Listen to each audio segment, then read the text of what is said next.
Selamat sore Bapak Ibu Saudara yang dikasihi oleh Tuhan. Mari Bapak Ibu, karena waktunya telah tiba, kita akan memulaikan ibadah kita. Seberapa kita yang sudah hadir, seberapa kita yang Tuhan gerakkan waktunya, hatinya untuk meluangkan waktu beribadah kepada Tuhan. Tuhanlah yang memberkati dalam kesehatan keluarga, pekerjaan, dan juga pelayanan kita sehari-hari. Tuhan juga yang telah memberikan waktu. Dengan demikian kita juga memberikan waktu juga kepada Tuhan. Mari Bapak Ibu Saudara, kita akan memulaikan ibadah kita dengan mengangkat satu pujian, Tuhan inilah hidupku.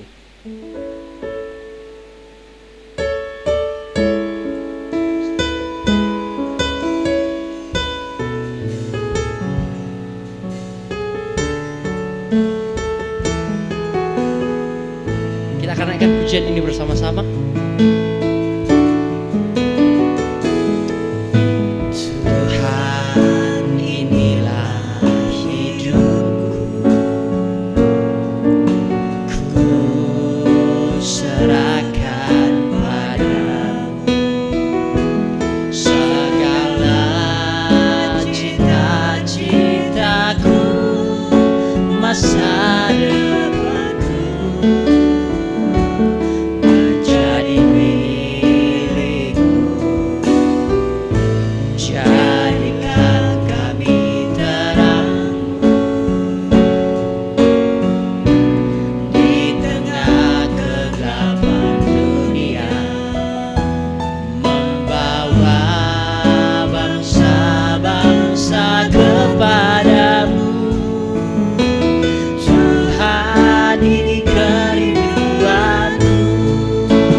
Saudara, ini merupakan lagu yang sangat indah, memotivasi kita dan mengingatkan kita kembali bahwa ada mandat Yesus Kristus sebelum dia terangkat ke surga. Kita mendidik orang, kita juga mengajarkan ajaran yang Tuhan sudah ajarkan kepada murid-muridnya lebih dahulu, dan juga kepada para murid-murid dari murid Yesus. Semuanya mengajarkan dan menjadi terang juga bagi bangsa negara kita Republik Indonesia. Mari Bapak Ibu Saudara, kita akan naikkan satu lagi pujian, Tuhan Pulihkan.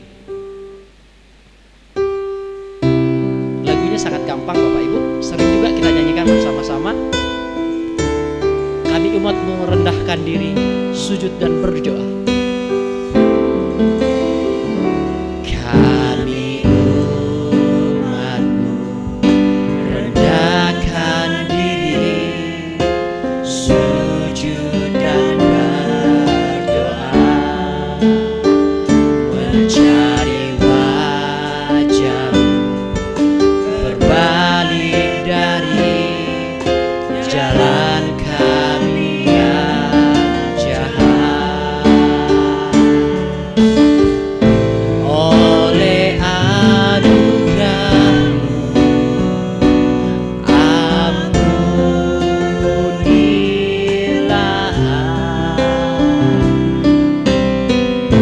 oleh anugerah-Mu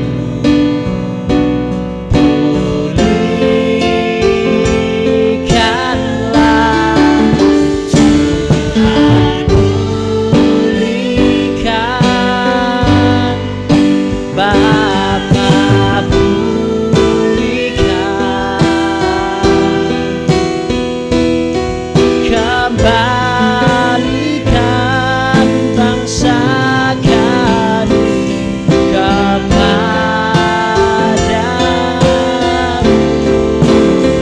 Tuhan pulihkan, ampunilah bangsa kami, dan pulihkan kembali daging hati. Kami umat-Mu rendahkan diri. Kami umat-Mu rendahkan diri, sujud dan berdoa, mencari wajah-Mu, berbalik dari jalan kami yang jahat. Oleh anugerah-Mu ampunilah, oleh anugerah-Mu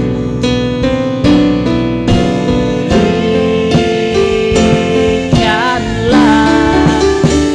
Tuhan pulihkan, Bapa pulihkan,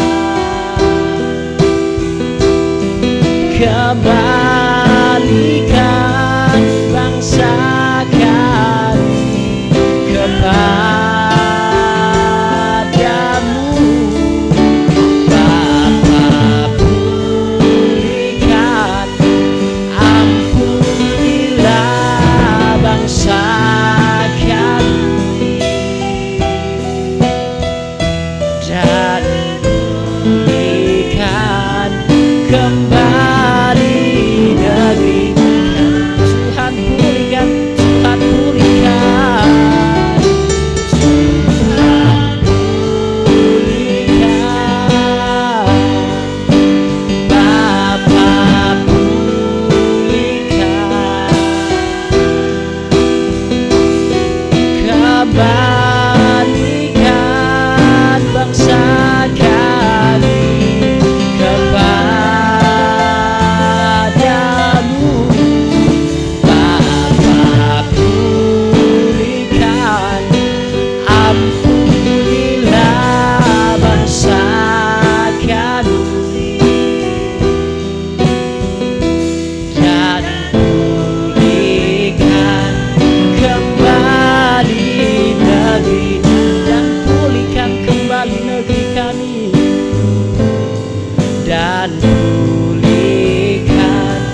bangsa negara kita juga Bapak Ibu Saudara, merupakan tugas kita sebagai orang Kristen, bukan hanya mendoakan setiap pergumulan kita, jadwal-jadwal ibadah yang sudah ditentukan, anak cucu kita dan permasalahan kita, namun ternyata berharap dan berdoa dan selalu memohonkan pertolongan yang dari Tuhan juga tentang bangsa kita adalah tugas kita bersama saudara-saudara.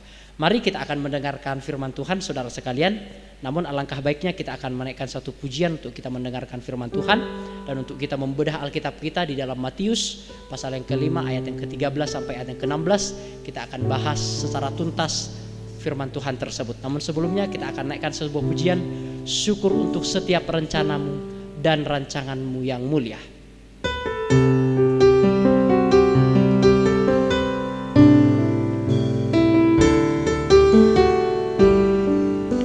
Syukur untuk setiap rencana. Syukur untuk setiap rencanamu dan rancanganmu yang mulia. Dalam satu tubuh kami bersatu menjadi duta kerajaan. Ucapkan berkat atas Indonesia, biar kemuliaan Tuhan akan nyata. Bagi bangsa ini kami berdiri dan membawa doa kami kepadamu. Sesuatu yang besar pasti terjadi dan mengubahkan negeri kami. Hanya namamu Tuhan ditinggikan atas seluruh bumi. Syukur untuk setiap rencana.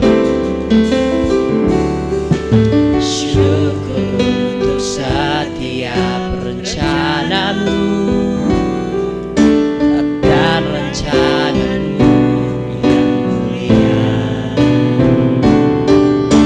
Dalam satu tubuh kami bersatu menjadi duta kerajaanmu. Ucapkan berkat atas Indonesia, biar kemuliaan Tuhan akan nyata. Bagi bangsa ini kami berdiri dan membawa doa kami kepadamu. Sesuatu yang besar pasti terjadi dan mengubahkan negeri kami. Hanya namamu Tuhan ditinggikan atas seluruh bumi. Bagi bangsa ini kami berdiri dan membawa doa kami kepadamu. Sesuatu yang besar pasti terjadi dan mengubahkan negeri kami. Hanya namamu Tuhan ditinggikan atas seluruh bumi. Hanya namamu Tuhan ditinggikan atas seluruh bumi. Bersama kita akan bersatu hati Bapak Ibu Saudara. Bapa kami di surga, kami sudah menaikkan ucapan syukur kami sudah menaikkan pujian kami kepada Tuhan yang juga memotivasi kami untuk memperhatikan bangsa Republik Indonesia yang kami kasihi, di mana kami berpijak, di mana kami Tuhan tempatkan. Inilah juga yang menjadi tugas kami. Bukan hanya kami ada di Indonesia Ibu Pertiwi ini bukan satu kebetulan. Namun Tuhan menginginkan kami untuk menjadi terang, untuk menjadi garam dan terang dunia bagi bangsa kami Republik Indonesia terlebih khusus pertama-tama. Dan juga kami memberi impak yang positif bagi teman-teman kami, bagi gereja Tuhan, bagi teman-teman seiman, maupun bagi orang-orang yang belum percaya. Itu juga lah yang akan kami bahas sebentar lagi ya Tuhan. Kendati pun ayat-ayat firman Tuhan sering dibacakan, namun jikalau kami merenungkan firman Tuhan itu kembali dengan lebih detail, lebih seksama, kami akan menemukan poin-poin penting. Kami akan menemukan prinsip-prinsip Alkitab yang dalam, yang akan menyegarkan, yang akan menguatkan, dan yang akan memotivasi kami. Tuhan menolong kami semua ya Tuhan, baik hamba-Mu yang akan menyampaikan berita firman Tuhan ini, Tuhan berkati hamba-Mu yang hina ini, dan Tuhan juga memberkati sidang jemaat yang mendengarkan. Biarlah kami semua boleh memperoleh inspirasi dari firman Tuhan yang kami pelajari bersama-sama. Di dalam nama Tuhan Yesus Kristus kami akan mendengarkan firman Tuhan. Puji Tuhan. Amin. Shalom Bapak Ibu Saudara, selamat sore, selamat datang, selamat beribadah. Senang rasanya saudara-saudara, Bapak Ibu Saudara tetap berkomitmen dan tetap memiliki semangat untuk datang beribadah ke tempat rumah ibadah ini. Tentu bukan suatu perjuangan yang mudah, karena di luar sana cuaca sebenarnya kurang mendukung. Namun Alkitab berkata saudara-saudara, baik itu hujan dan matahari, itu semua memang seizin dari Tuhan. Barangkali di luar sana ada banyak orang yang membutuhkan hujan. Jadi apapun yang terjadi berkaitan dengan cuaca kita harus selalu bersyukur saudara-saudara sekalian. Nah Bapak Ibu Saudara, hari ini saya tidak akan membahas lagi tentang ilmu hermeneutik dan ilmu homiletik. Semua sudah saya sampaikan, semua sudah saya paparkan kepada Bapak Ibu Saudara sekalian. Jikalau ada yang kurang jelas mungkin bisa menanyakan saya secara pribadi Bapak Ibu Saudara ya. Intinya saya telah menyampaikan seluruh disiplin-disiplin ilmu yang berkaitan tentang hermeneutik, ilmu menafsir Alkitab, dan homiletik, ilmu untuk menyampaikan apa yang sudah ditafsirkan oleh kita. Nah saudara-saudara, ilmu atau prinsip-prinsip atau disiplin ilmu yang saya sampaikan itu telah disepakati oleh seluruh hamba Tuhan yang profesional di bidang penafsiran Alkitab, yang terbukti dalam bidang akademis, dalam bidang moral, dan dalam bidang spiritual. Mereka terbukti kompeten dan bertanggung jawab sepanjang kehidupan mereka, seperti Haddon Robinson, Tremper Lockmentry, Gordon DeVee, dan seterusnya. Mereka terbukti, mereka terkenal bukan hanya dari satu denominasi saudara, enggak, namun mereka terkenal di seluruh kalangan Indonesia, di seluruh kalangan dunia saudara-saudara. Dan prinsip-prinsip yang saya sampaikan pun, prinsip-prinsip hermeneutik itulah menjadi patron, itulah menjadi tolok ukur, itulah yang menjadi rel saudara-saudara. Dari situlah saya bisa menganalisa apa yang dimaksudkan ajaran sesat, apa yang dimaksudkan ajaran yang kurang pas. Dari situlah saya melakukan 8 prinsip penafsiran itu sebagai patron, sebagai tolok ukur. Nah dari situlah saya bisa mengetahui mana yang menyimpang, mana yang tidak menyimpang. Hasil dari apa yang telah saya lakukan itu. Sebenarnya saudara-saudara, jikalaupun saya sedikit mengevaluasi pengajaran-pengajaran kita, sebenarnya saya sedang melakukan disiplin ilmu saudara-saudara. Hanya saja beberapa orang tidak bisa mengedit bahasa saya, tidak bisa melihat apa yang tidak terucapkan dari apa yang saya ucapkan saudara-saudara. Sebenarnya saya hanya menyampaikan disiplin ilmu yang diakui saudara, yang diakui, betul-betul diakui. Dan prinsip-prinsip itu saudara telah diwariskan terlebih dahulu oleh para nabi dan para rasul, oleh para apostolik kita atau founding father kita saudara-saudara.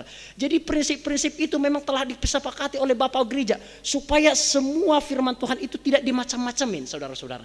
Itu sudah menjadi patron yang sangat berkaitan, yang sangat erat, yang sangat kokoh, supaya Alkitab itu tidak dimacam-macaman. Itu juga lah yang saya lakukan saudara-saudara. Jadi saya telah menyelesaikan itu semua. Saya tidak mengulanginya lagi. Bapak Ibu boleh mengaplikasikannya bagi yang mau mengaplikasikannya. Oke, hari ini kita akan membagi menjadi 2 sesi. Saya akan masuk lagi ke dalam Matius pasal yang ke-5 ayat yang ke-13 sampai ayat yang ke-16. Nah, namun hari ini berbeda saudara-saudara. Hari ini berbeda. Jikalau biasanya setelah penyampaian saya yang ditanya, nah sekarang nanti saya yang akan bertanya. Terlebih khusus mungkin saya nanti akan bertanya kepada senior-senior kita, Bapak Gembala, Bapak Hari, tidak mengapa ya. Gantian dong kan ya. Sesekali bukan hanya atau pembicaranya yang menjawab. Selama ini kan saya sudah menjawab banyak sekali pertanyaan. Sekarang nanti saya akan bertanya supaya kita fair play saudara-saudara sekalian ya. Dan jawaban-jawaban itu nanti akan Bapak Ibu lihat, oh ternyata begitu paradigma atau konstruksi pemikiran atau kerangka berpikir itu kan bisa kita ketahui dari jawaban-jawaban kan saudara-saudara. Dan itu akan menaikkan menaikkan nilai dari seseorang itu sendiri jikalau memang jawabannya itu sangat memberkati kita pribadi. Oke, namun sebelumnya di sesi yang pertama saya akan menyampaikan materi saya di dalam Matius pasal yang kelima ayat yang 13 sampai ayat yang ke-16. Garam dan terang dunia. Mari kita akan membuka Alkitab kita saudara-saudara. Jikalau tidak memiliki Alkitab bisa lihat di slide yang saya sediakan. Saya akan bacakan bagi kita semua. Ayat yang ke-13 dari Matius pasal yang kelima. Kamu adalah garam dunia. Jikalau garam itu menjadi tawar, dengan apakah ia diasinkan? Tidak ada lagi gunanya selain dibuang dan diinjak-injak orang.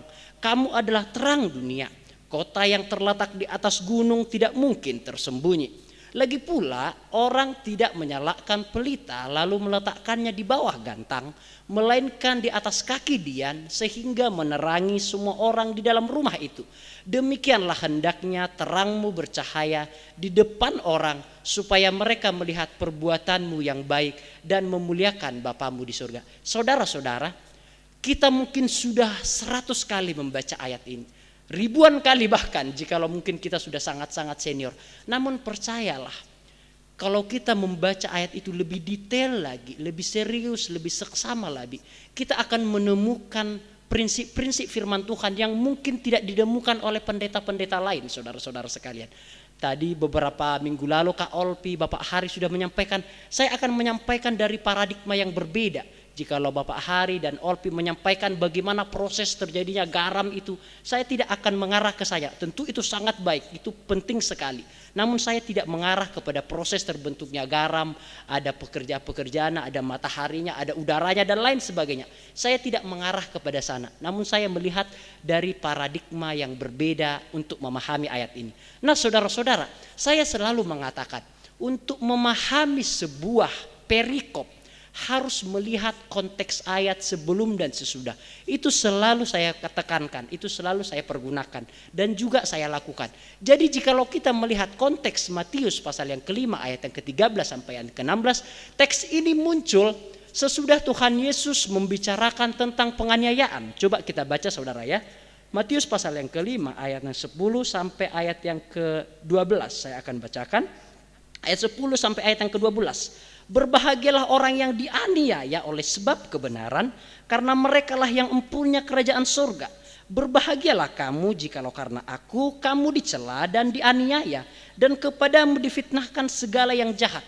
Jadi kita harus melihat dulu konteks garam dan terang dunia ini, kita mau lihat konteksnya dulu. Garam dan terang dunia ini saudara muncul sesudah Tuhan Yesus membicarakan tentang penganiayaan dalam Matius pasal yang kelima ayat yang ke-10 sampai 12 itu. Dengan kata lain, situasi yang sedang dipikirkan bukanlah sesuatu yang mudah. Maksudnya saudara, garam dan terang dunia ini berkaitan dengan penganiayaan dan terang, berkaitan dengan penganiayaan dan tekanan maksud saya. Jadi itu paradigmanya dulu. Jadi garam dan terang dunia ini pasti berkaitan dengan yang namanya penganiayaan, dengan yang namanya tekanan saudara-saudara sekalian. Mengapa saya katakan tekanan? Karena teks ini sekaligus diletakkan sebelum Tuhan Yesus menuntut agar kesalehan kita melebihi legalisme orang-orang Farisi terhadap Taurat. Itu bisa kita lihat di dalam Matius pasal yang kelima ayat yang ke-17 itu saudara. Ayat yang ke-17 sampai 20 dan ayat yang ke-20 hidup keagamaan. Jadi teks garam dan terang dunia ini diapit sebelum penganiayaan, ditulis setelah penganiayaan, maksudnya setelah perintah atau nasihat tentang penganiayaan. Namun setelah itu garam dan terang dunia, setelah itu masuk kepada kesalehan kita harus melebihi kesalehan orang Farisi terhadap hukum Taurat. Sehingga kita bisa melihat konteksnya. Garam dan terang dunia ini adalah penganiayaan dan tekanan. Maksudnya begini saudara-saudara. Di tengah-tengah penganiayaan dan di tengah-tengah tekanan terhadap kesalehan kita harus lebih superior, harus lebih tinggi daripada orang Farisi yang taat terhadap hukum Taurat. Kesalehan atau garam dan terang dunia itu harus tetap ada, walaupun itu ada di dalam penganiayaan, walaupun itu ada di dalam tekanan. Nah sekarang kan kita betul-betul melihat sebuah tafsiran yang sangat berbeda dari kita melihat konteksnya. Makanya selalu saya katakan konteks itu sangat berpengaruh. Prinsip Alkitab, saudara-saudara, satu kalimat saja untuk menafsirkan Alkitab. Katakanlah Alkitab menurut apa kata penulis pada masa itu, bukan apa kata kita pada masa ini. Itu namanya kita jujur terhadap teks. Saya selalu menekankan hal itu. Saya tidak terlalu peduli tingkah laku saudara di luar, saya tidak terlalu mempersoalkan itu. Tapi teologi saya mempersoalkan, karena itu bidang saya, Bapak Ibu Saudara. Saya disiplin di dalam ilmu itu. Katakanlah apa yang dimaksudkan Alkitab pada masa itu, bukan apa maksud kita pada masa ini. Karena Alkitab itu bukan tulisan opung kita, Bapak Ibu. Bukan tulisan cicik kita atau tacik kita. Itu tulisan nabi-nabi, tulisan rasul-rasul yang ribuan tahun. Mereka tentu menggunakan paradigma yang berbeda, menggunakan budaya yang berbeda. Sehingga kita harus memahami ayat itu melalui paradigma atau kacamata pada zaman dahulu, saudara. Makanya bagaimana caranya?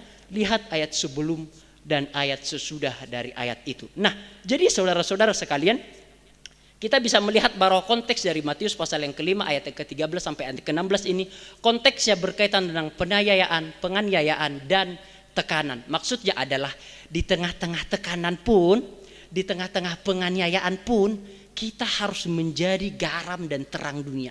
Singkatnya begitu, saudara-saudara sekalian. Kan kebanyakan kan di situasi aman sekalipun kan, kadang kita sulit menjadi garam dan terang dunia kan. Iya kan, situasi aman, terkendali semuanya. Itu pun sulit. Namun tuntutan iman Kristen, tuntutan Yesus berbeda. Di tengah-tengah penganiayaan, di tengah-tengah tekanan, itu kita juga harus menunjukkan jati diri kita sebagai garam dan terang dunia, saudara-saudara sekalian.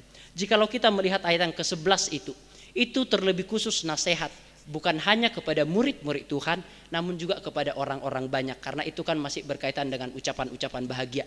Nah, di situ saudara-saudara sekalian, saya akan agak mundur sedikit ya, supaya kita mengetahui konteksnya. Di ayat yang ke-11 dan ke-10 itu, berbahagialah orang yang dianiaya oleh sebab kebenaran. Nah sebenarnya saudara, ayat ini sebenarnya lebih khusus kepada murid-muridnya, saudara-saudara. Hanya mungkin murid-muridnya tidak menyadari hal itu, saudara-saudara. Karena apa? Karena ternyata murid-muridnya dianiaya. Setelah Yesus naik ke surga, disalibkan, sudah naik ke surga, ternyata sudah mulailah terjadi pembunuhan itu.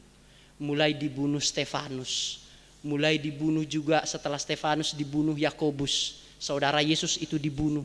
Mulai dibunuh nanti yang lain-lain murid dari murid Yesus Kristus atau murid-murid Yesus juga, semuanya dieksekusi, saudara. Sehingga ayat 10, ayat 11 itu sebenarnya itu lebih ditekankan kepada murid-muridnya yang ketika mendengarkan barangkali dia tidak menyadari dia harus melakukan hal itu. Namun saya yakin dan percaya ketika murid-murid itu mengalami eksekusi, ke-12 murid itu selain daripada Rasul Yohanes atau Yohanes yang terkasih, saya yakin murid-murid akan mengingat kembali perkataan-perkataan Yesus di bukit itu, saudara-saudara sekalian. Oke, sekarang kita masuk, saudara-saudara ya. Sebelum kita mengetahui apa itu garam dan terang dunia, alangkah baiknya kita akan melihat relevansi. Maksudnya relevansi adalah apakah garam dan terang dunia ini masih berguna enggak diterapkan untuk zaman sekarang? Masih bisa enggak relevan garam dan terang dunia ini di zaman yang sekarang? Maksud relevansi itu begitu, saudara-saudara. Nah, metafor. Jadi garam dan terang itu merupakan metafora yang disampaikan oleh Tuhan Yesus. Jadi Yesus itu merupakan orang seni, saudara. Dia berbicara dengan menggunakan metafor, dengan menggunakan kekayaan bahasa, saudara-saudara. Jadi kita bisa membayangkan ini, saudara ya. Ketika itu pada tahun Yesus, kira-kira pada tahun 35 Masehi, ketika menyampaikan hal ini, saudara-saudara, diasumsikan Yesus lahir 4 atau 6 sebelum Masehi. Oh, berarti kira-kira ini disampaikan kira-kira pada tahun 30 Masehi atau 25 sampai 30 Masehi, saudara. Di zaman yang demikian yang belum terlalu modern loh. Namun Yesus sudah menggunakan bahasa-bahasa yang kaya, bahasa-bahasa metafora. Jadi dia membayangkan, dia mulai melihat budaya-budaya sekitar pada saat hari itu. Dia mencari apa ya metafora yang cocok digambarkan untuk murid-murid dan untuk pendengar-pendengarku. Dicari, saudara. Dicari metafor-metafor yang memang relevan untuk zaman itu, saudara-saudara sekalian. Nah, itulah bagi cara Yesus di dalam menyampaikan khotbah. Jadi Yesus juga menggunakan metode-metode di dalam menyampaikan pengajarannya, saudara-saudara sekalian. Ada metode-metodenya, ada jembatan-jembatannya.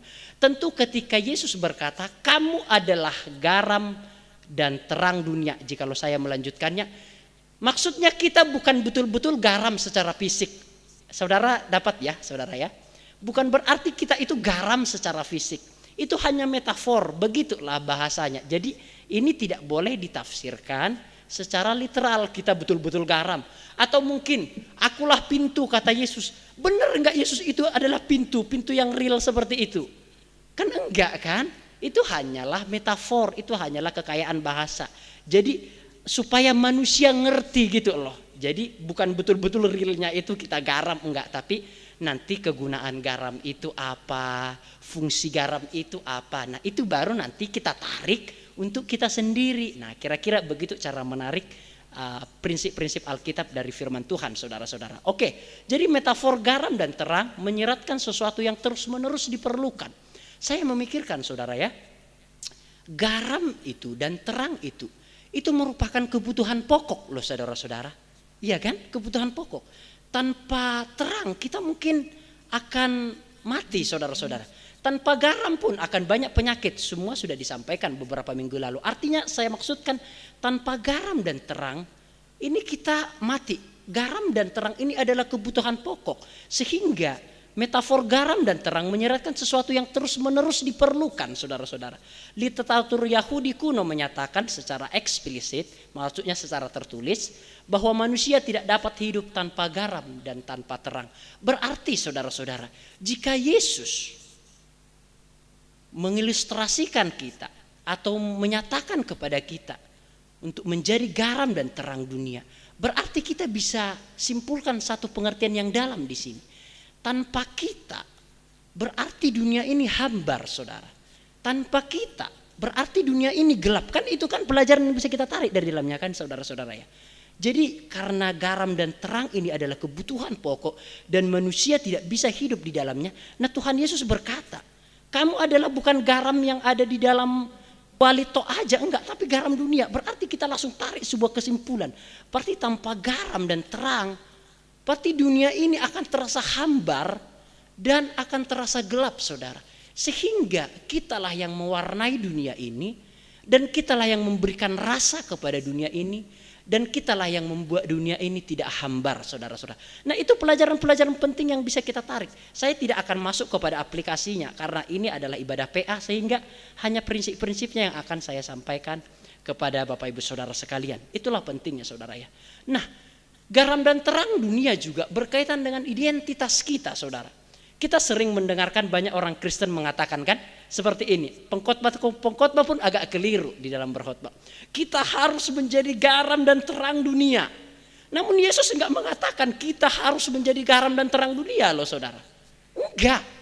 Yesus mengatakan kamu adalah garam dan terang. Bukan kita harus menjadi garam, enggak. Kamu ini garam gitu loh. Kita itu sudah garam, saudara-saudara. Jadi bukan kita harus menjadi garam, enggak. Di dalam bahasa Yunaninya himne, artinya kalian ini loh. Jadi menggunakan kata plural di sana. Menggunakan dua kali, kalian, walaupun kalian itu sudah menjadi plural, tapi Yesus menekankan supaya lebih detail gitu. Kalian adalah garam. Jadi bukan kita harus menjadi garam dan terang, enggak. Kita sudah menjadi garam dan terang. Masalahnya adalah jikalau kita sudah menjadi garam dan terang, kita mengasinkan enggak? Masalahnya di situ. Kita mempergunakan garam itu dengan baik enggak? Misalnya kita udah punya garam nih, kita punya masakan. Kita masak masakannya. Namun garam masih kita tetap pegang saudara-saudara. Gak ada guna kan? Garamnya ada. Nah demikian kita saudara. Kita ini sudah garam, percayalah. Kita ini sudah garam dan terang.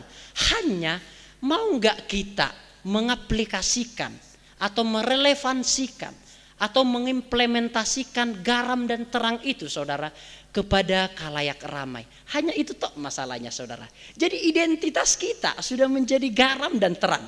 Itu dulu identitas kita sudah menjadi garam dan terang dunia saudara-saudara sekalian. Oke, kita masuk di dalam pengertian garam. Saya selalu mengatakan, pahamilah Alkitab menurut apa maksud penulis, budaya penulis pada waktu itu. Bukan apa maksud kita pada saat hari ini. Itulah kita jujur terhadap Alkitab. Sehingga ketika saya berbicara tentang garam, saya tidak menggunakan paradigma saya sekarang. Karena jikalau saya berbicara garam dalam paradigma saya yang modern ini, maka saya akan mengatakan garam itu adalah sebuah benda yang murah. Ya garam murah kan ibu-ibu ya? Murah kan? Tapi saya tidak bisa menggunakan paradigma saya untuk menafsirkan garam itu dari paradigma saya. Harus dari paradigma penulis-penulis awal dan budaya-budaya Israel pada saat hari itu. Nah ternyata dalam budaya Israel, garam itu saudara sesuatu yang sangat berharga saudara-saudara sekalian. Bahkan garam itu bisa dijadikan sebagai upah bagi mereka yang bekerja.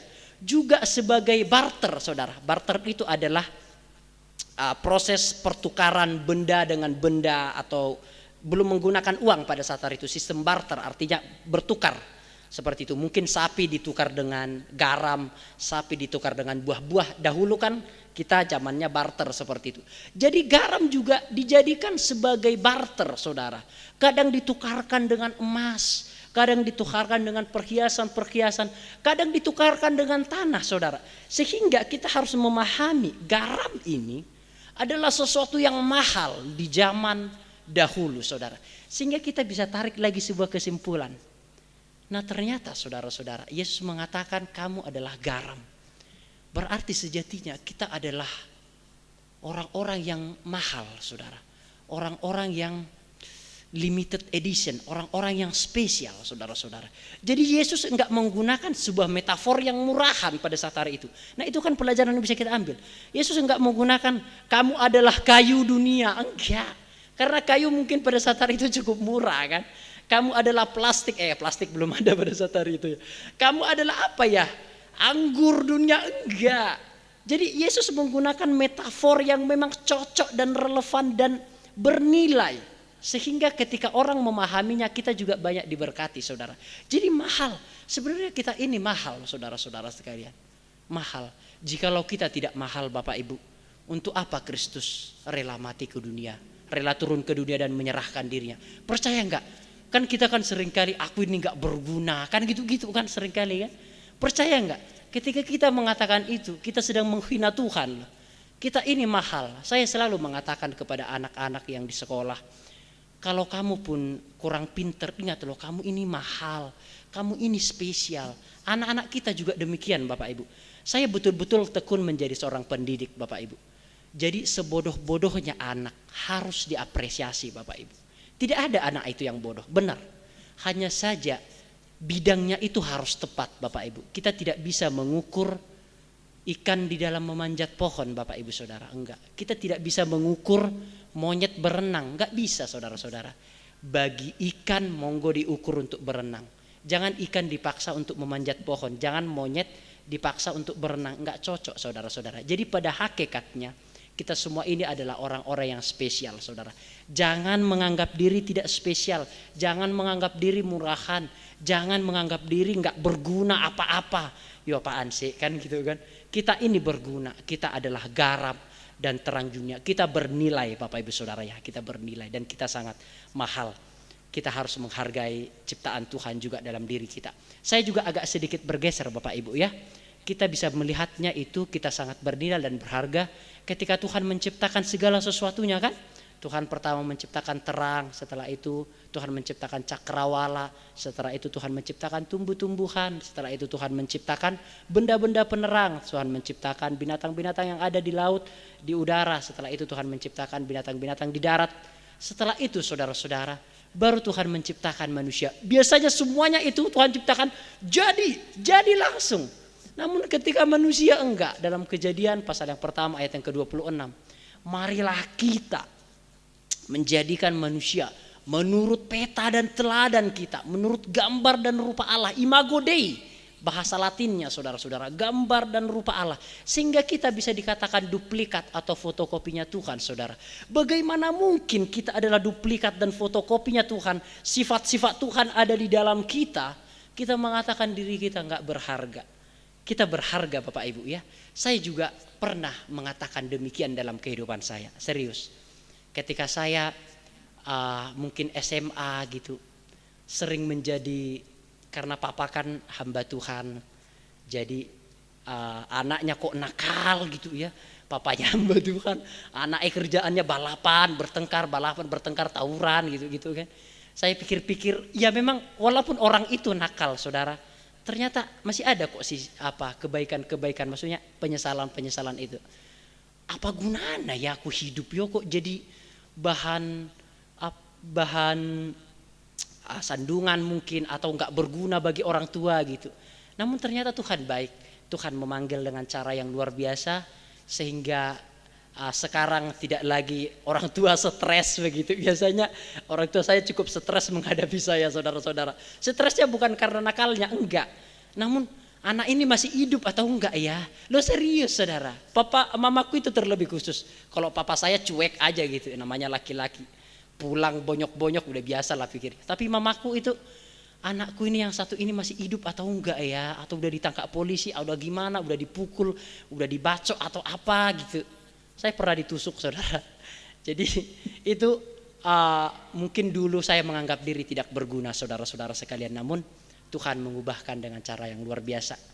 Menggeser dari anggapan saya tidak berguna, ternyata sedikit bisa memberi sumbang sih saudara-saudara sekalian. Oke, jadi itu poin yang pertama dulu.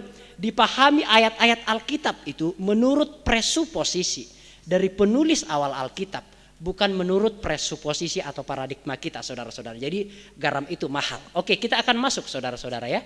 Orang-orang Yahudi biasanya menggunakan garam untuk dua keperluan. Ini dari kacamata orang Yahudi saudara-saudara ya. Dari kacamata orang Yahudi. Karena kita harus memahami ayat itu melalui kacamata orang Yahudi. Nah, jadi menurut orang Yahudi hanya ada dua kemampuan atau fungsi daripada garam itu. Memang ada mungkin 3 atau 4, tapi paling sering digunakan 2 fungsi, dan saya ambil 2 fungsi aja. Jikalau menggunakan fungsinya ada 4, 5, it's okay, no problem. Itu sah-sah saja. Yang pertama adalah mengawetkan, dan yang kedua adalah memberi rasa kepada makanan. Oke, sekarang juga mungkin makanan itu bisa mengawetkan dan juga bisa memberi rasa pada makanan. Oke, jadi baik ditafsirkan secara modern juga bisa, tapi harus diawali dulu dari paradigma orang Yahudi saudara-saudara. Jadi dunia diasumsikan sedang berada di dalam keadaan mendekati kebusukan dan ketawaran. Jadi inilah yang Yesus lihat. Jadi Yesus melihat dunia pada saat itu. Dilihat itu ahli-ahli Taurat benceno ahli-ahli Taurat iki. Dilihat juga orang-orang Farisi. Pinter ngomong tok orang Farisi ini kan. Jadi dilihat semua kan. Dilihat juga tentara Romawi memeras pajak itu dengan luar biasa sehingga banyak yang miskin. Dilihat juga banyak. Jadi Yesus melihat dunia ini wes busuk ini, dunia ini wes hambar ini. Maka Yesus timbul sebuah pemikiran. Kamu adalah garam dan terang dunia. Karena Yesus melihat bahwa keadaan dunia mendekati kebusukan dan ketawaran. Saudara-saudara, saya akan masuk mengambil pelajaran dari hal ini. Bagaimana dengan dunia kita Bapak Ibu Saudara? Bukankah hukum itu timpang ke atas dan tajam ke bawah Bapak Ibu? Bapak Ibu tangkap apa yang saya maksudkan? Langsung bisa dapat ya. Bukankah hukum itu timpang ke atas tapi sangat tajam ke bawah? Saudara-saudara, dahulu ada di Sumatera saudara, masih hubungan marga dengan saya saudara, dan itu terkenal waktu itu. Dia ditangkap oleh polisi karena diduga dia telah melakukan penganiayaan. Tapi itu hanya dugaan saudara-saudara. Dan dia dikurung selama kurang lebih 2 tahun saudara sekalian. Dan selama 2 tahun dikurung, disiksa dia, dipukuli dia.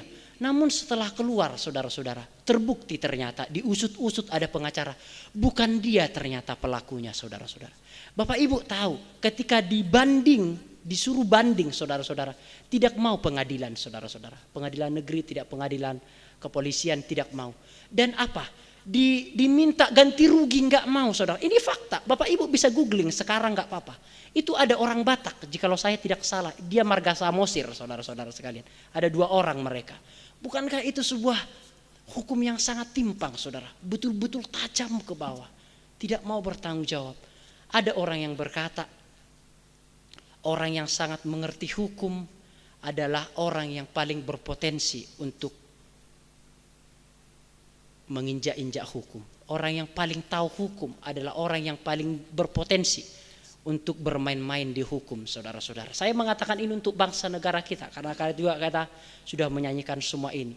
Dan ada banyak sekali Bapak Ibu bisa melihat bahwa dunia ini sedang dalam kebusukan saudara. Tapi ingat, itu dunia ini, kita tidak di situ saudara-saudara.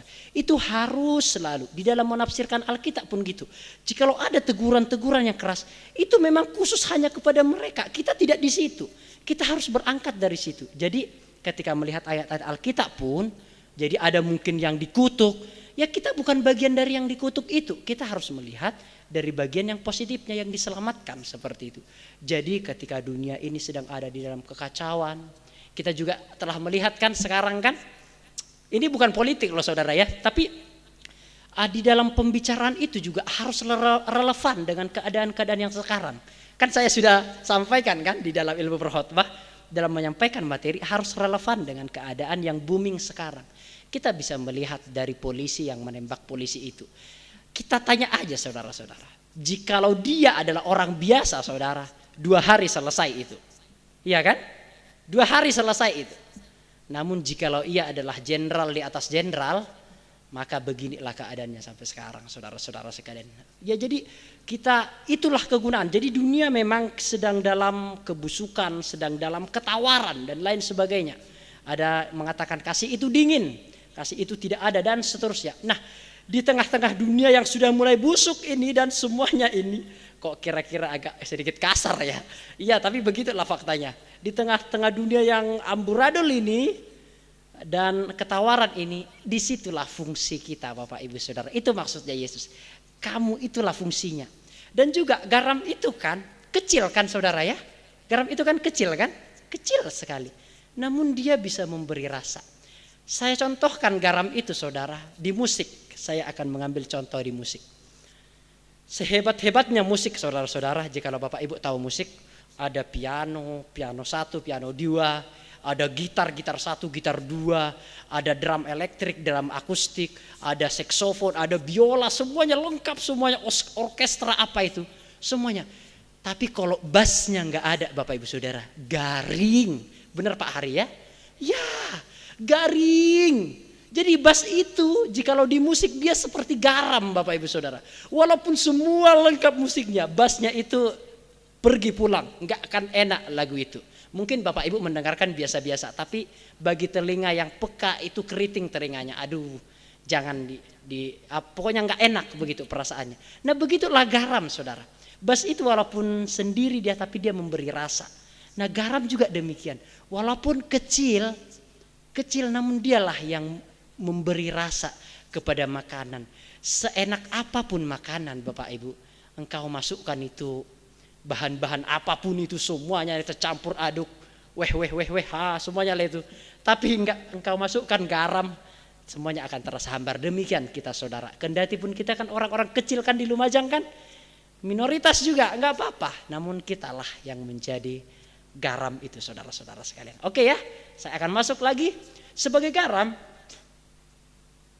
kita sudah asin. Saya sudah mengatakan, sebagai garam kita sudah asin. Identitas di dalam Kristus adalah sumber rasa asin itu. Jadi memang kita sudah asin. Identitas kita memang sudah menjadi garam dan terang. Bukan harus menjadi garam lagi. Kita hanya perlu berbagi rasa. Ini yang saya maksudkan. Kita sudah menjadi garam. Kita hanya perlu berbagi rasa di dalam garam yang kita miliki saudara-saudara.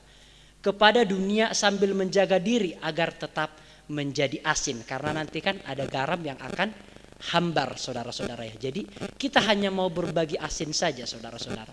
Nah, Bapak Ibu, saya tidak terlalu peduli teologi kita apa atau pemahaman kita tentang Tuhan itu apa. Engkau mungkin reform, engkau mungkin tabernakal, engkau mungkin Calvinisme, engkau mungkin Lutheran, engkau mungkin Katolik. Sebenarnya saya tidak terlalu peduli akan itu semua. Yang penting realisasikan teologimu melalui kehidupanmu sehari-hari. Karena pengajaran tindakan kita menentukan kebenaran pemikiran kita. Karena tindakan adalah manifestasi dari pikiran, Bapak Ibu Saudara ya. Jikalau tindakan kita benar, berarti teologi kita itu benar, Bapak Ibu. Sederhananya begitu, psikologinya begitu. Jadi kita hanya memberi rasa asin. Nah, saya melihat saudara-saudara ya, ini kan bukan hanya kepada murid-murid Tuhan sampaikan, namun kepada orang-orang awam juga. Ada orang miskin di sana. Kan ada banyak orang yang mendengarkan. Kayak KKR pada saat hari itu kan. Karena ayat ini kan masih berkaitan dengan khotbah di bukit itu. Nah, kita tidak bisa mengatakan, aduh bro, saya ini nggak punya apa-apa untuk menjadi garam dan terang. Ternyata nggak bisa. Karena identitasnya memang sudah menjadi garam, saudara-saudara. Nggak ada yang bisa saya berikan. Nggak bisa, saudara. Karena memang identitasnya sudah menjadi garam. Saya tidak tahu apa yang harus saudara lakukan. Saya juga tidak bisa membuat detailnya. Namun pasti ada sesuatu yang bisa saudara lakukan di keluarga, di masyarakat setempat, dan juga di sekeliling kita. Pasti ada sesuatu yang bisa kita kasih warna di sana, saudara-saudara sekalian. Nah, jadi Bapak Ibu yang mencari tahu itu semua. Oke, saya akan masuk lagi, saya tidak akan muluk-muluk. Garam juga bentuknya kecil, ini sudah saya bahas. Tetapi walaupun kecil dapat memberi rasa kepada banyak makanan dan bahkan hambar tanpa garam yang kecil itu. Oke ya? Oke, nah ternyata istilah menjadi tawar, kan garam itu bisa menjadi tawar, saudara ya. Menggunakan kata morante.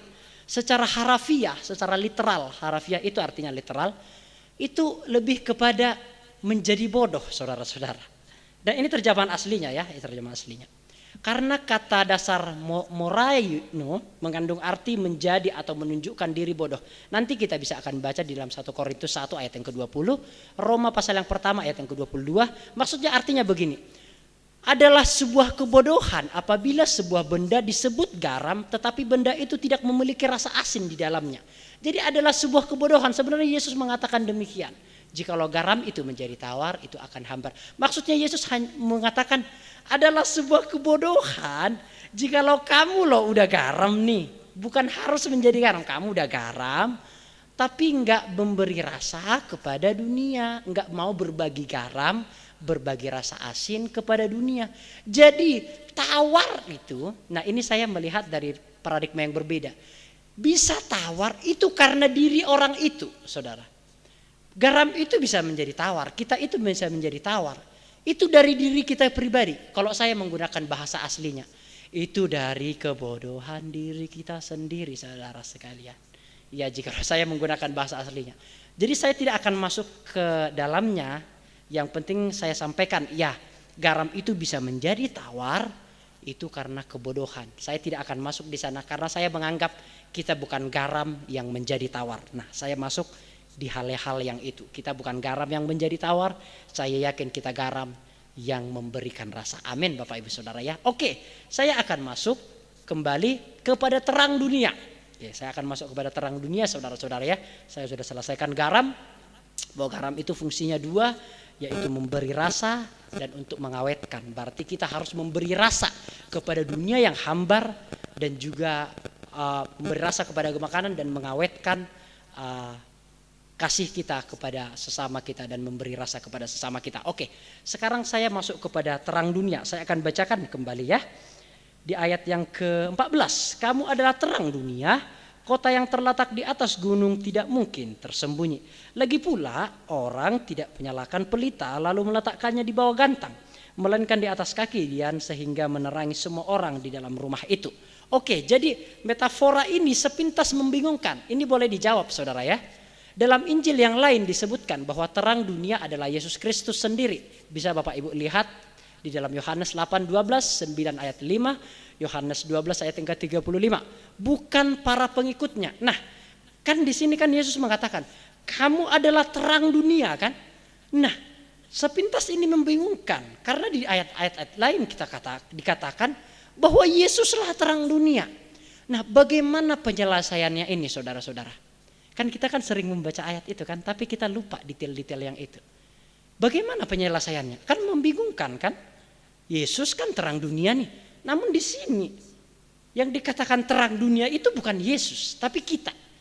Penyelesaiannya kira-kira gimana? Mulai mikir ya. Nggak usah mikir Pak, gitu. Nggak usah mikir bro, gitu. Oke, saya akan jawab. Itu biasa saudara-saudara sekalian. Iblis juga kadang diibaratkan sebagai singa, ya kan? Singa yang siap menerkam. Tapi Allah juga, Yesus juga diibaratkan sebagai singa dari Yehuda kan? Jadi betul-betul itu sesuatu yang biasa-biasa. Nah, itu penyelesaiannya kan? Jadi memang harus dijawab Bapak Ibu. Itu biasa di dalam metafora-metafora. Namun yang kedua penyelesaiannya atau solusinya saudara-saudara sekalian. Saya lebih percaya ini adalah memandang para pengikut Kristus sebagai cerminan terang Kristus. Saya lebih sepakat menyelesaikan masalah yang tadi, kebingungan yang tadi dengan solusi yang kedua ini. Walaupun solusi yang pertama itu masuk akal juga. Namun yang Yesus maksudkan adalah karena memandang para pengikut Yesus sebagai cerminan tentang Yesus, saudara sekalian. Jadi kita cerminan tentang Yesus. Memang Yesus adalah terang dunia itu, saudara-saudara ya. Nah, kita adalah cerminannya, saudara. Kita adalah terang di dalam Tuhan. Bisa dilihat dalam Efesus 5 ayat 8. Kita adalah terang yang lebih kecil, yang berguna untuk menuntun orang lain menuju pada terang sesungguhnya yang lebih besar, saudara-saudara sekalian. Jadi saya teringat Bapak Ibu, kisah tentang Yohanes Pembaptis Bapak Ibu. Kan dia kan membawa orang kepada Kristus Bapak Ibu Saudara ya. Membawa orang kepada Kristus dan dia mengatakan ketika semua orang sudah mengagung-agungkan Yesus, biarlah dia makin besar dan saya makin kecil. Luar biasa, kata-kata yang dalam sekali. Hatinya yang besar saudara-saudara sekalian. Jadi Bapak Ibu Saudara, saya tidak terlalu peduli engkau introvert, ekstrovert, engkau kolerik, engkau itu sanguin, engkau itu pragmatik, engkau itu melankolis. Saya tidak terlalu peduli karakter-karakter Bapak Ibu Saudara, introvert, ekstrovert, setengah introvert, setengah ekstrovert, tidak terlalu peduli saya. Namun Bapak Ibu, seorang anak Tuhan harus bersosialisasi. Saya tidak terlalu peduli karaktermu apa. Harus bersosialisasi apapun itu. Karena ketika kita bersosialisasi lah kita bisa menjadi garam dan terang dunia. Kita nggak bisa tanpa bersosialisasi, kita nggak bisa menjadi garam dan terang dunia. Aku introvert Pak, nggak bisa. Itu tidak menjadi alasan Bapak Ibu. Itu tidak menjadi alasan. Karena kita identitas kita sudah menjadi garam Bapak Ibu Saudara ya. Jadi apapun kita bawa orang kepada Kristus dengan cara apapun. Makanya saya juga tidak terlalu setuju terhadap orang-orang yang mengatakan penginjil itu lebih rendah. Banyak orang mengatakan, tentu di gereja ini enggak. Banyak orang mengatakan penginjil itu adalah orang yang lebih rendah daripada gembala. Saya tidak terlalu setuju Bapak Ibu. Dan bahkan saya sangat-sangat tidak setuju. Karena mereka juga dipakai oleh Tuhan untuk menarik orang yang belum percaya ke dalam gereja. Tanpa ada penginjilan Bapak Ibu. Habis gereja itu. Percaya Bapak Ibu. Percaya. Makanya saya juga berharap ada orang-orang penginjil di tempat kita. Saya berharap saudara-saudara sekalian. Saya bukan menjudge Bapak Ibu ya. Coba ingat berapa lama kita di tempat ini. Ada enggak jiwa yang kita bawa Bapak Ibu. Saya enggak menjudge loh ya. Saya enggak menjudge. Ada enggak jiwa yang kita bawa Bapak Ibu saudara sekalian. Itu harus kita pertanyakan Bapak Ibu. Karena memang itulah gunanya garam dan terang dunia. Saya tidak akan masuk yang lebih dalam. Yang penting kita harus bersosialisasi dan menjadi garam bagi dunia saudara-saudara. Sama seperti Yohanes Pembaptis yang membawa orang ke Tuhan. Dan biarlah Tuhan yang dimuliakan dan dia semakin direndahkan. Oke, saya tidak akan masuk dalam. Oke. Sebagai terang dunia kita terpanggil untuk memainkan peranan di tengah kegelapan dunia. Karena kita sudah tahu kan dunia ini sangat gelap. Paulus berkata, supaya kamu tiada beraib dan tiada bernoda sebagai anak-anak Allah yang tidak bercela di tengah-tengah angkatan yang bengkok hatinya dan yang sesat ini. Sehingga kamu bercahaya di antara mereka seperti bintang-bintang di dunianya. Ini klop dengan apa yang diucapkan oleh Paulus supaya kita tiada bercelah dan tiada bercacat di tengah-tengah angkatan yang jahat ini saudara-saudara sekalian. Oke. Pelita di bawah gantang. ayat yang ke-15 saya akan bacakan. Lagi pula orang tidak menyalakan pelita lalu meletakkannya di bawah gantang, melainkan di atas kaki dian, sehingga menerangi semua orang yang di dalam rumah itu. Gantang di dalam bahasa Gerika atau dalam bahasa Yunani, modois, adalah sejenis tempayan saudara, untuk mengukur biji-bijian. Satu gantang rata-rata kira-kira 8,75 liter saudara-saudara sekalian, atau 9 liter lah ya bisa dibilang. Jika ini yang terjadi, rumah tetap dalam keadaan gelap. Jadi gantang itu cukup besar saudara, karena ukurannya setara 9 liter saudara-saudara ya. Jika ini yang terjadi, rumah tetap dalam keadaan gelap. Jika tiap rumah seperti ini, kota yang di puncak bukit pun akan tidak terlihat. Maksud Yesus begitu saudara-saudara. Jadi kalau terang itu atau pelita itu ditutupi dengan gantang, satu rumah itu ditutupi gantang, rumah yang lain ditutupi dengan gantang, ditutupi dengan gantang. Bahkan kota itu bisa tersembunyi saudara-saudara, jikalau tiap-tiap rumah itu menutupi pelitanya dengan gantang saudara-saudara sekalian. Nah ini ketika pelita ditutupi dengan gantang, ini akan sebuah kebodohan saudara-saudara ya. Udah ada pelita masuk ditutup dengan gantang gitu. Nah kita juga sudah menjadi terang Bapak Ibu. Hanya kita mau enggak berbagi terang kepada orang lain saudara-saudara. Hanya itu saja saudara-saudara, berbagi terang bagi orang lain. Oke, dan Bapak Ibu bisa menafsirkannya. Karena ini ibadah PA. Ibadah PA itu tidak terlalu banyak penerapannya. Namanya ibadah PA, Bible Study. Ya memang studinya yang lebih porsinya. Untuk penerapannya kan biar Bapak Ibu saudara yang menarik sendiri kesimpulan-kesimpulan atau pelajaran-pelajarannya. Oke, nah saudara, hanya kebodohan kita sendiri yang membuat dunia tidak dapat melihat terang dalam kehidupan kita. Sama seperti garam yang menjadi bodoh atau tawar, demikian pula kita telah bertindak konyol apabila kita secara sengaja menutupi terang kita. Makanya sejak awal saya katakan, tidak peduli karakter kita apa, kita harus bersosialisasi Bapak Ibu. Minimal kita bisa mendengarkan curhatan hati seseorang. Itu sudah menolong Bapak Ibu. Walaupun kita enggak memberikan sesuatu kepada dia, tapi sebagai pendengar pun itu sudah menolong secara psikologis Bapak Ibu. Apalagi cewek-cewek, biasanya kalau dia curhat itu yang penting ngomong aja dia. Udah dia lego aja, bener kan ya? Bener kan? Lego walaupun enggak ada penyelesaiannya. Yang penting dia ngomong, rasa-rasanya lega. Jadi kita juga sebagai pendengar itu juga menurut saya sudah bisa salah satu cara menjadi garam dan terang dunia. Oke, saya akan masuk kepada hal yang kedua tentang pertanyaan-pertanyaan. Namun setelah itu Bapak dipermuliakan. Saya tidak akan lanjut ya. Intinya adalah melalui tindakan kita menjadi garam dan terang dunia, orang-orang bisa percaya Bapak Ibu Saudara. Namun orang-orang juga bisa menghujat iman kita melalui tindakan kita. Jadi ini seperti pedang bermata dua Bapak Ibu. Orang-orang bisa percaya, namun di satu sisi orang-orang juga bisa meninggalkan kekristenan dengan tindakan-tindakan kita Bapak Ibu Saudara ya. Garam dan terang dunia berbicara tentang output. Maksudnya adalah garam dan terang dunia itu adalah harus keluar dari iman Bapak Ibu. Tindakan-tindakan itu adalah output dari iman saudara sekalian. Nah sebelum saya bertanya, saya akan sedikit menjelaskan pengertian tentang kritik supaya kita tidak salah aja Bapak Ibu. Karena saya akan bertanyakan, kritik saya mungkin nanti tajam supaya kita berada di dalam paradigma yang benar Bapak Ibu. Hanya itu maksud saya. Saudara-saudara, kadangkala kata kritik itu selalu konotasinya jahat kan atau negatif kan? Nah, tidak demikian Bapak Ibu. Untuk melihat asal usul sebuah kata, lihatlah bahasa etimologinya, asal usul kata, definisinya. Lihat KBBI saudara-saudara supaya kita tidak sesat. Kadang-kadang orang mengatakan logika itu salah, kritik itu salah, dan enggak seperti itu Bapak Ibu. Lihatlah kamus sebagai tolok ukur yang benar. Jangan membicarakan sesuatu selalu dari paradigma kita. Kritik saudara-saudara sekalian adalah pemeriksaan atau pengujian. Ingat, kritik adalah pemeriksaan atau pengujian jikalau itu digunakan ke naskah atau masalah dengan menentukan keautentikan atau kebenaran. Jadi kritik bisa kita katakan untuk mencari kebenaran. Kritik itu timbul saudara karena 3 hal. Yang pertama karena kebijakan. Yang kedua karena ajaran saudara-saudara sekalian.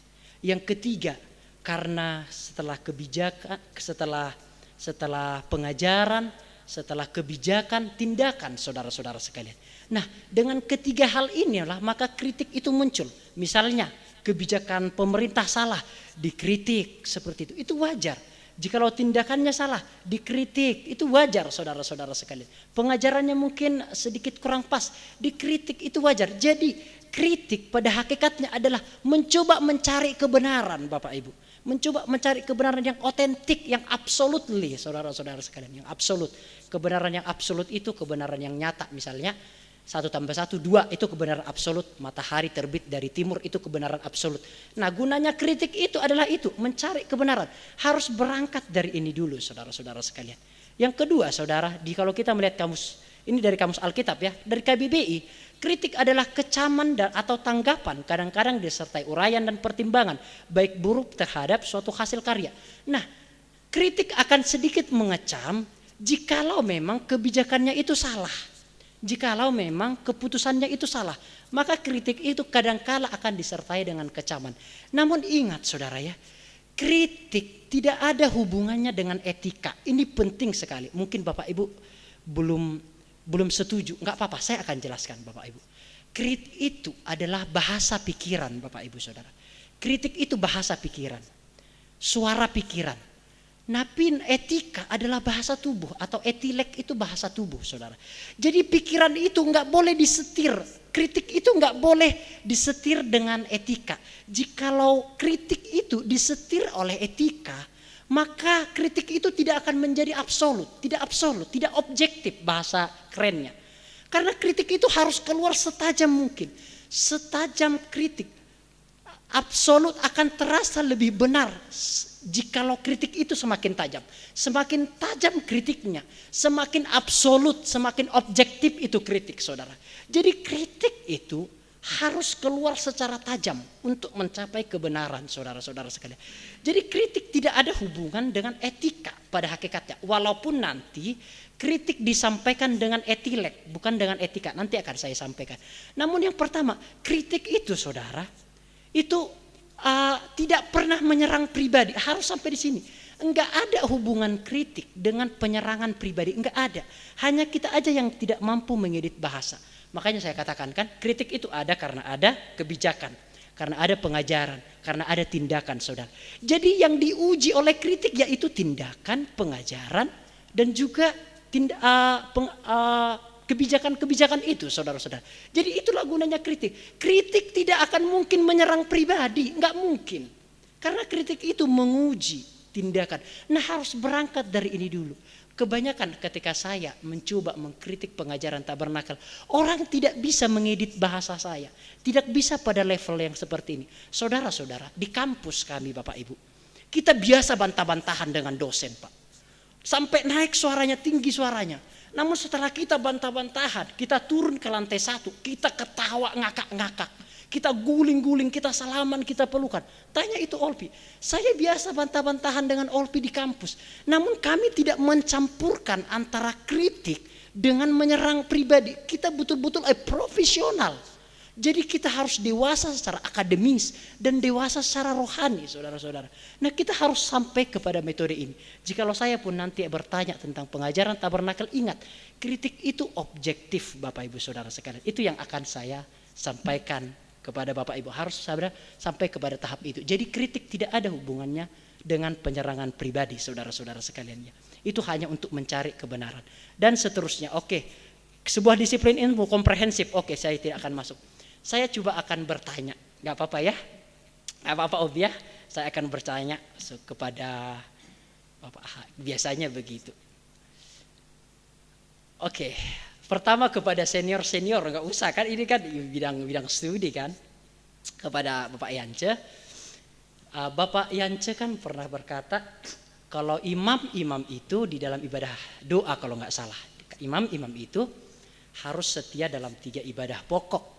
Yaitu dalam ibadah doa, dalam ibadah PA, dan ibadah raya. Itu diibaratkan sebagai meja roti sajian, mezbah dupa emas, dan pelita emas di dalam tabernakel seperti itu. Nah, saya mau tanya Om, yang pertama, ini betul-betul saya nggak tahu. Ini betul-betul saya nggak tahu.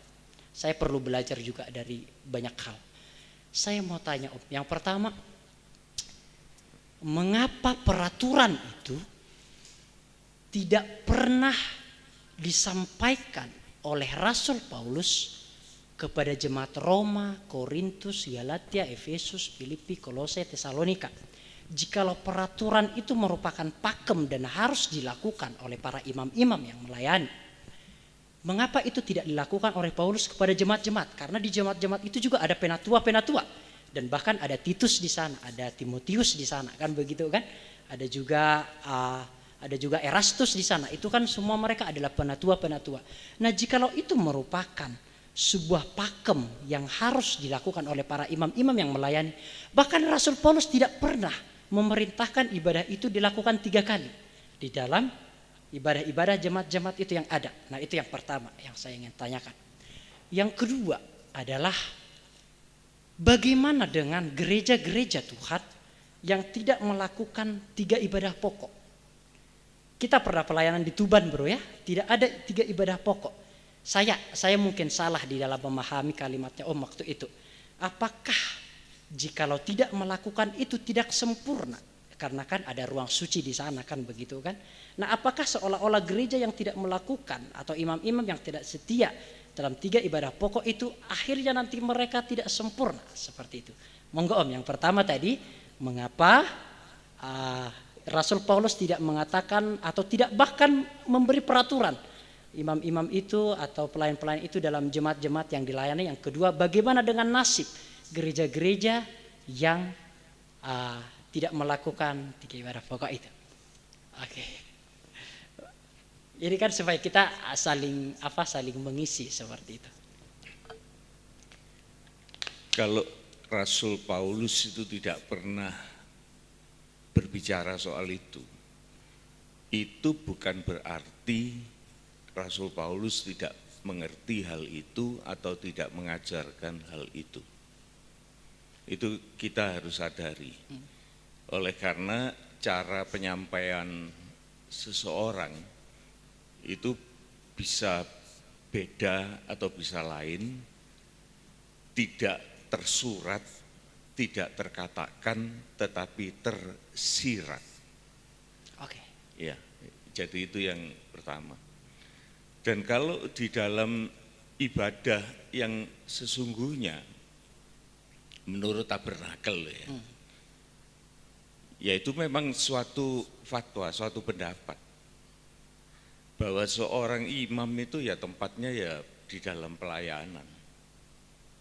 Dia harus tahu bagaimana merawat pelita emas, bagaimana cara untuk mengganti roti sajian, bagaimana untuk melakukan pembakaran dupa dan lain sebagainya. Itu kan boleh dikata itu sebagai simbolis ya.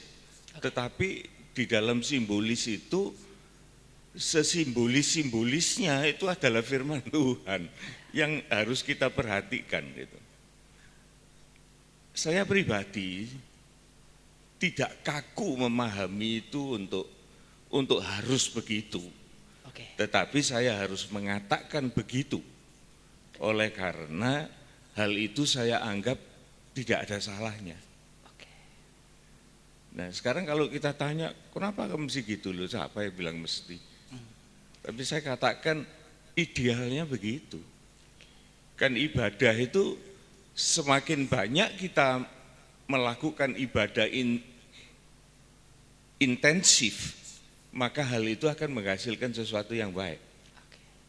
Bayangkan bagaimana Daud bisa ngomong sebebas ini kalau tidak ada kebaktian pendalaman Alkitab. Tidak bisa kan. Nah, ini kan juga bagus. Bagaimana kita bisa berdoa dengan bebas, bagaimana kita bisa menyembah dengan bebas di dalam satu ibadah kalau tidak ada wadah dari kebaktian doa. Demikian juga kebaktian umum. Jadi apa salahnya gitu loh? Ya tidak ada. Nah, tapi bagaimana orang yang tidak mau? Loh, itu pilihan. Kita tidak bisa memaksakan. Tetapi saya menganjurkan bahwa di dalam setiap ibadah macam apapun juga, di dalamnya itu sudah terkait. Ada penyembahan di sana, ada berita Injil yang disampaikan di sana, dan juga ada kesaksian yang disampaikan, dan lain sebagainya. Jadi di dalam setiap ibadah itu sebetulnya merangkum tiga itu.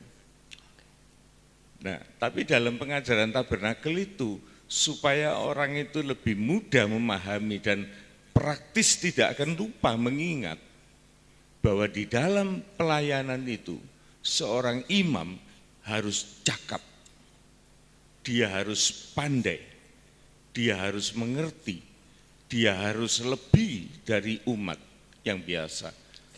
Untuk itu dia wajib untuk secara intensif. Nah, ini baru saya masuk dalam wajib. Nah, kalau seorang imam dia tidak menghargai ibadah, bagaimana? Gitu. Bagaimana dia bisa membawa umat? Dia harus lebih dari itu. Makanya dituntut di dalam Maleakhi itu sampai ada tuntutan-tuntutan kayak gitu itu. Bukannya Tuhan itu maksudnya untuk menghukum atau bersikap jahat, tetapi Tuhan mau adanya suatu peningkatan. Oleh karena umat itu kan melihat imam. Lah kalau imamnya bolong-bolong, lah jemaatnya terus mau jadi apa? Ayo, sekarang main musik, seneng main, enggak seneng enggak main. Datang terlambat, jemaat sudah datang, baru nongol. Ini macam apa ini? Kan perlu digebrak gitu. Nah, gebraknya itu ya pakai tabernakel itu kan tabernakel itu kan tukang gebrak. Gitu. Ya itu. Sekarang saya menggebrak Om ya. Iya, ini bagus ini. Iya, tapi jikalau kita berkaca Om ke dalam jemaat mula-mula, bahkan mereka beribadah setiap hari, ya kan? Apalagi gitu. Makanya saya menyampaikan, maksudnya itulah yang diingin di jemaat mula-mula itu, padahal di Kisah Rasul pasal yang kedua itu setiap hari malah. Nah, tapi kenapa harus 3 itu? Lah saya kan bilang setiap kali ibadah seharusnya 3 itu hadir. Oke. Iya kan? Makanya saya bilang kita bukan harus begini, harus begitu, tidak. Tetapi di dalam setiap ibadah, coba setiap ibadah kita memuji Tuhan. Itu kan penyembahan. Kita berdoa, itu kan permohonan. Kita memberitakan firman, itu kan roti sajian. Kita bersaksi, itu kan pelita emas. Gitu. Jadi setiap ibadah itu seharusnya itu lengkap.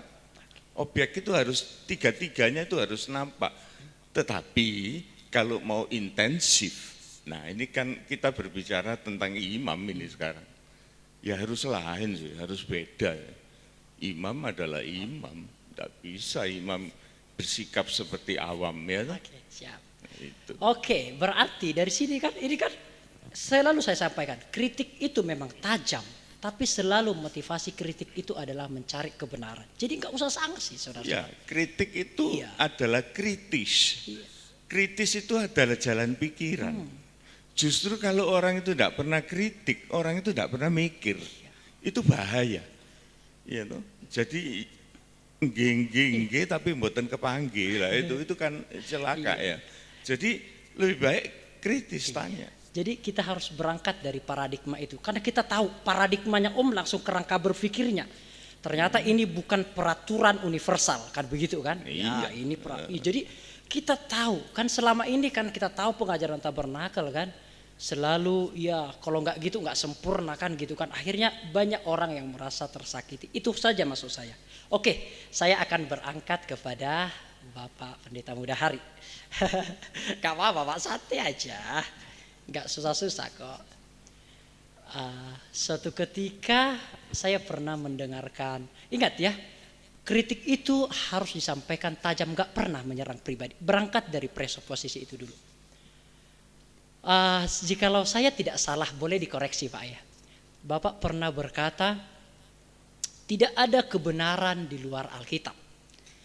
Apa yang dimaksudkan tidak ada kebenaran di luar Alkitab itu? Pernah Pak ya? Kalau nggak salah ya. Oke, monggo. Kira-kira apa sih? Bukankah saya kasih contoh supaya dapat saja ya? Bukankah Perang Dunia Pertama, Perang Dunia Kedua itu adalah fakta sejarah dan itu tidak tercatat di Alkitab. Nah, tapi kan Bapak mengatakan tidak ada kebenaran di luar Alkitab. Itu hanya clue-nya saja untuk mensetir saya. Cek, gitu. Oke Pak, supaya saya betul-betul tidak tahu. Jadi saya mencari kebenaran. Oke, monggo Pak. Ya, terima kasih. Iya. Jadi yang saya maksud dengan kebenaran ini tentunya saya mengatakan itu di dalam gereja. Jadi apa yang saya katakan kebenaran di dalam gereja otomatis itu berbicara tentang hal kerohanian. Jadi kalau berbicara tentang kebenaran di luar gereja ya banyak kebenaran. Orang mengatakan bahwa dulu secara itu ini menurut penelitian ini memang betul, ya memang itu benar menurut dunia memang. Tapi itu yang saya maksudkan, saya berbicara di gereja, saya mengatakan tidak ada kebenaran di luar Alkitab. Tapi kalau berbicara di luar ya silakan mereka mau berbicara kebenaran. Tapi kalau itu diterapkan di dalam Alkitab ya itu berbeda konteks. Gitu. Jadi ini mohon dipahami apa yang saya katakan ini, bahwa saya berbicara tentang konteksnya itu di dalam gereja itu berbicara tentang hal kerohanian. Jadi kebenaran itu banyak ditafsirkan orang-orang. Kebenaran kalau kebenaran itu berbicara tentang kebenaran pribadi, saya merasa benar sendiri.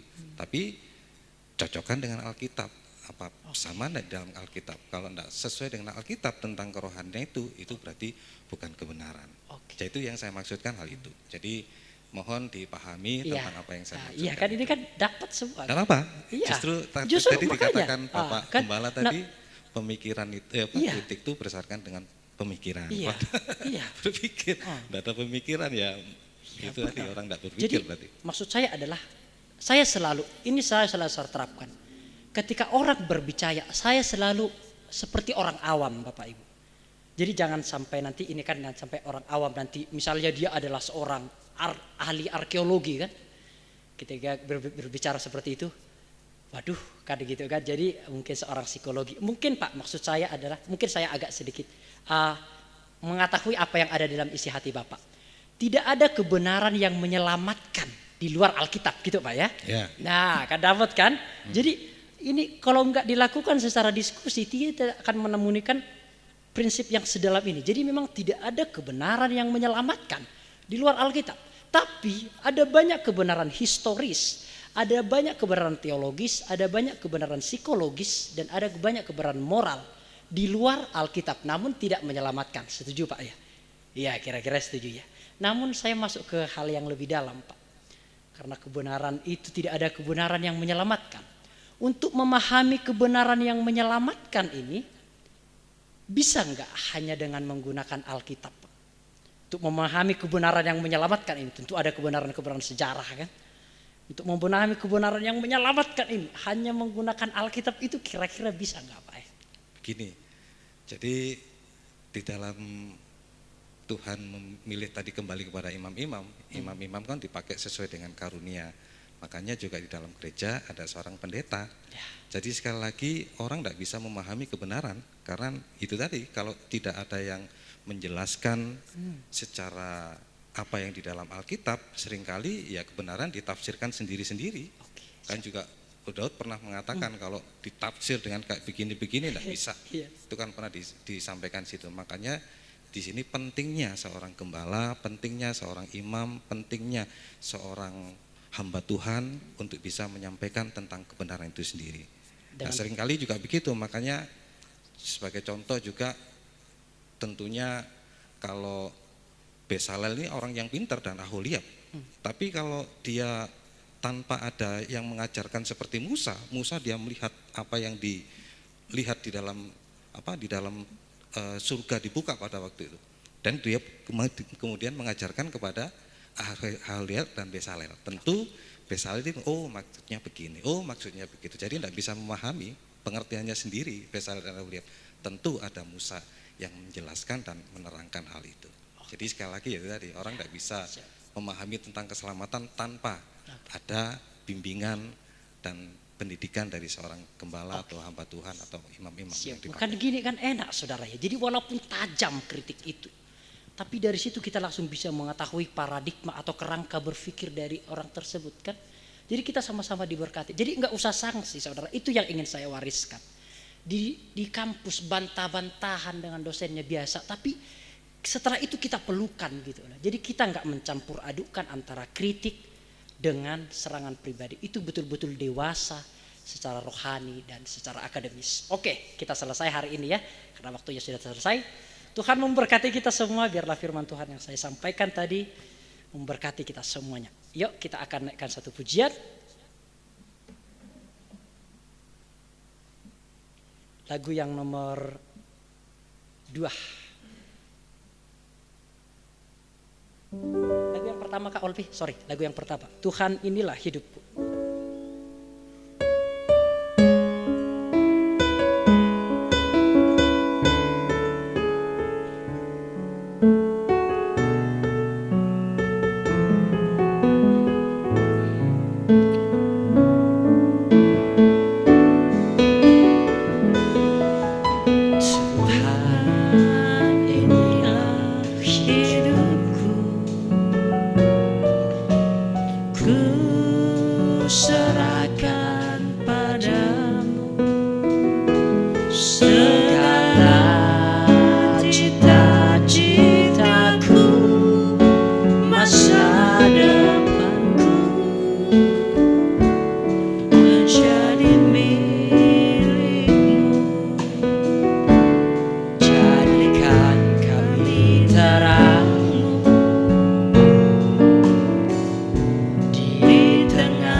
kasih Tuhan buat kesempatan kami boleh mengikuti ibadah pendalaman Alkitab. Kami bertambah mengerti cara membaca, cara memanfaatkan Alkitab itu secara penuh. Oleh karena kami tidak keluar dari apa yang dimaui oleh Tuhan yang mengilhami penulis dari Alkitab itu. Sehingga kami boleh melihat segala ayat yang tertulis benar-benar merupakan suatu rangkaian dan semakin jelas, semakin terang apabila kami membaca secara utuh. Ini yang menjadi kehendak-Mu Tuhan, supaya kami belajar membaca Alkitab. Bukan hanya sepenggal-sepenggal, sepotong-sepotong, dan kemudian kami tafsirkan dengan pikiran kami sendiri. Terima kasih jikalau Engkau sudah mengirimkan hamba-Mu yang pernah belajar tentang Alkitab dan sekarang juga memberikan pengenalan pengetahuan itu kepada kami yang mau untuk mendengar. biarlah ini juga menjadi berkat yang khusus, supaya kami ditingkatkan cara kami untuk mengenali Engkau lewat pembacaan firman Allah. Tuhan, kuduskan pikiran, perasaan, dan perkataan kami. Apabila ada kekeliruan, kesalahpahaman, dan lain sebagainya, hal itu seharusnya tidak perlu terjadi, oleh karena bukan perkara-perkara sedemikian yang kami kehendaki. Kami sebagai terang, tidak ada sesuatu yang tersembunyi. Kami sebagai garam, atau kami adalah garam, dan kami adalah terang. Tidak ada yang tersembunyi, dan kami boleh memberikan rasa kepada sesama, terutama rasa damai, dan menghentikan segala pikiran-pikiran dosa.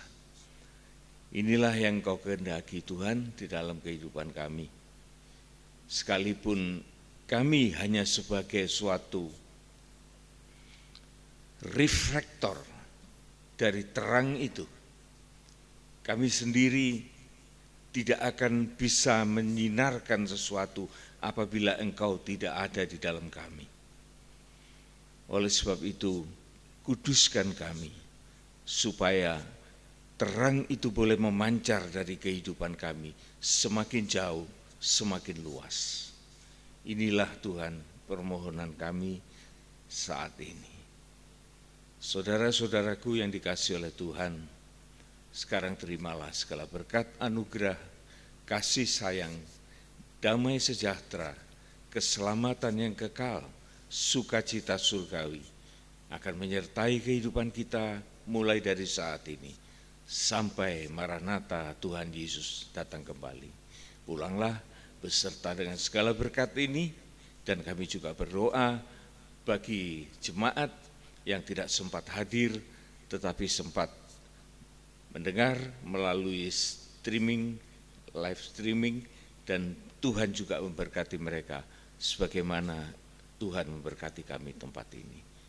Dalam nama Tuhan Yesus Kristus, kami sudah mohonkan semuanya ini. Amin. Amin.